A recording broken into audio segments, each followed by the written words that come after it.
Hey everyone, welcome to another artwork analysis. Now it's that time again.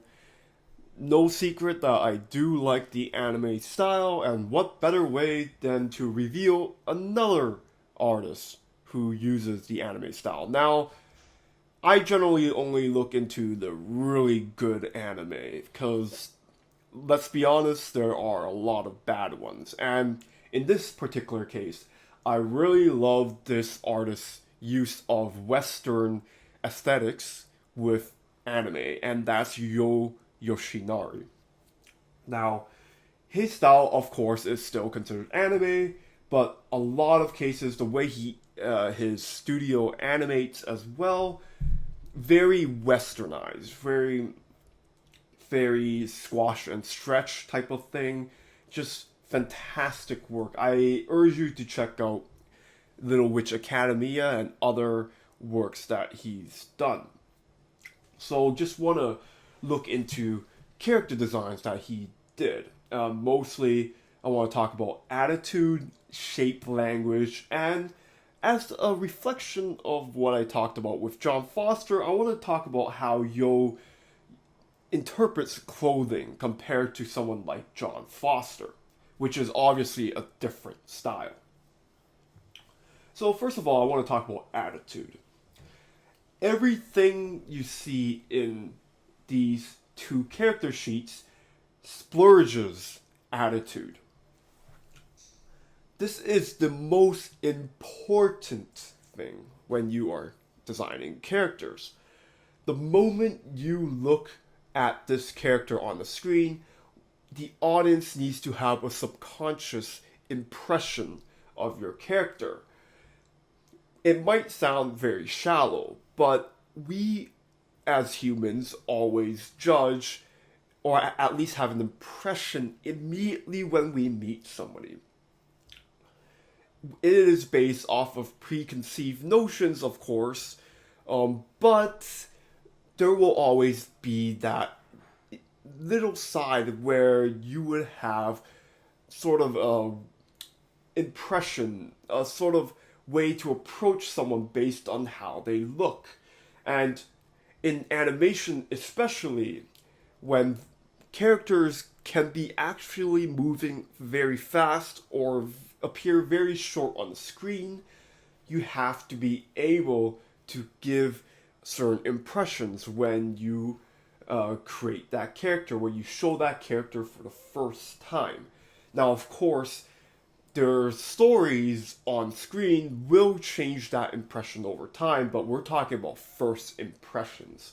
It needs to be appealing. In most cases, obviously, some characters don't need to be that appealing for the sake of story. It needs to be appealing, and it needs to give off that impression. So I wanted to give two opposite ends of how Yo creates those impressions. So for this character, we notice that her hair is rounder. Everything is very curvy. In the story of Little Witch Academia, she's very experimental, she's very playful, and the curviness of her features kind of play into that. It's as if she's very playful, and that's exactly the impression that we get from this character. Notice how the eye as well is very rounded.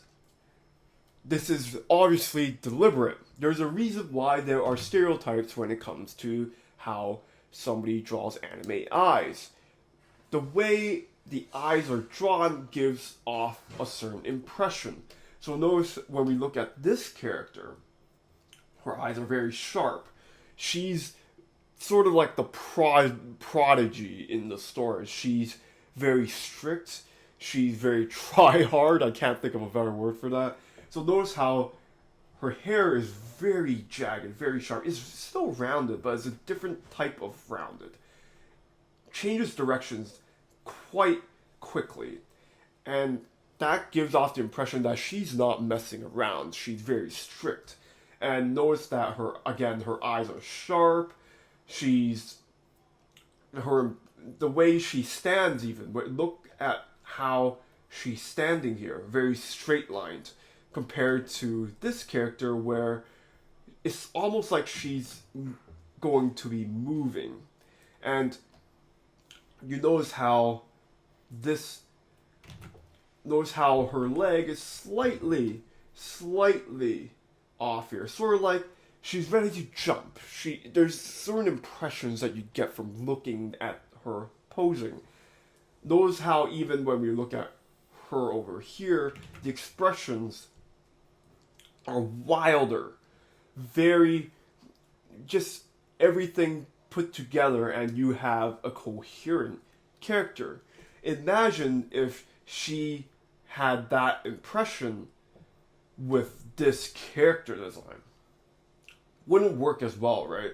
I want you to take a look and compare how the most extreme expression she has over here is compared with the other characters.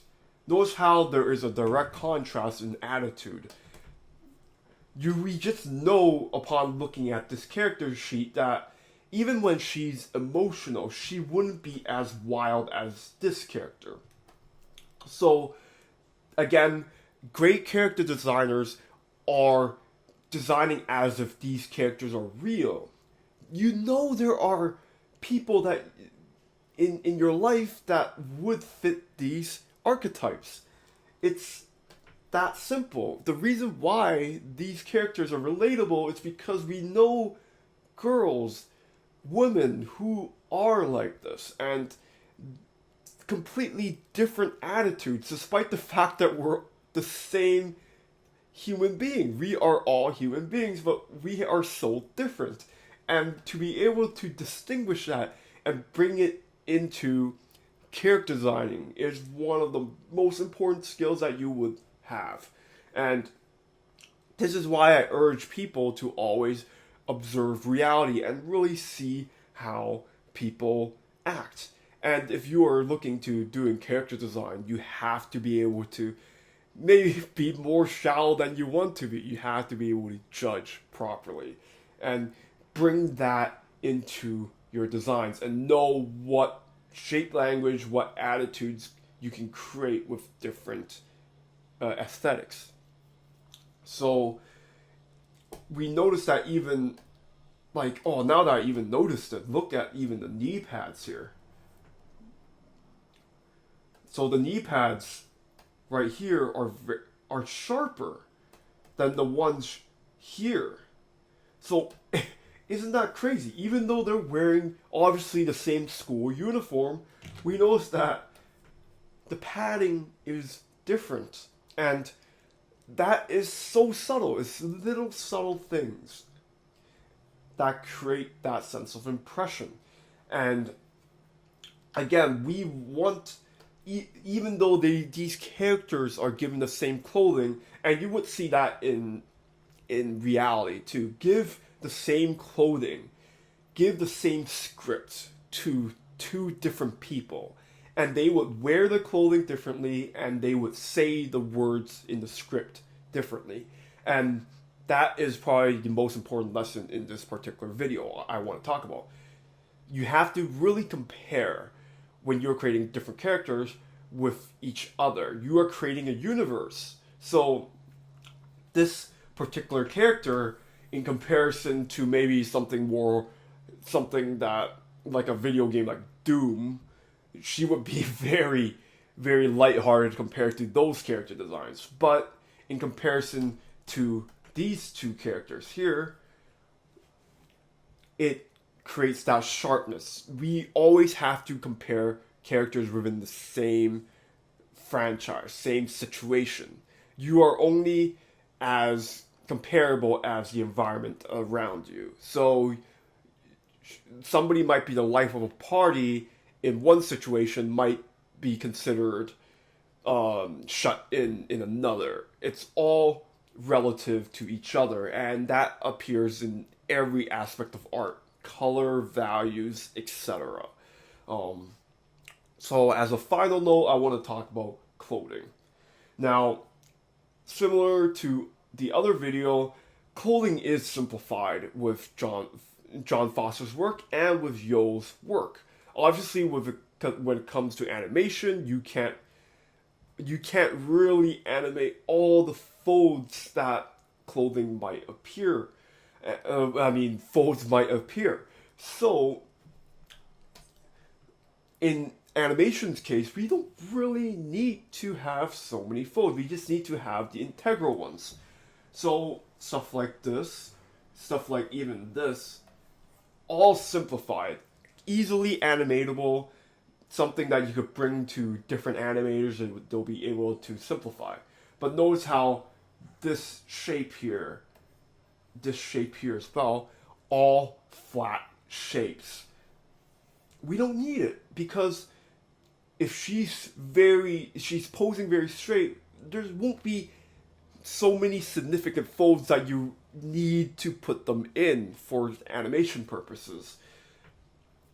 For animation, you can be more lenient when it comes to what you put down, and folds are among the most simplified features of anime. Here as well, we notice that, again, integral folds, there are some here, some here, some here, because she's bending her arm. Her shoulder is creating that fold as well to create that sense. But everything else, I couldn't delete these, but very straight, one flat shape, very straight, one flat shape. And of course, these aren't really folds here, these are boots, but just put down what is necessary. And part of it, again, I've talked about this before, how you simplify will determine your style. And that doesn't mean you shouldn't know how realistic folds happen, but you need to know when to put them in, when not to put them in, and your decisions will create your natural style. Anyways, thank you for watching, and I'll see you next time.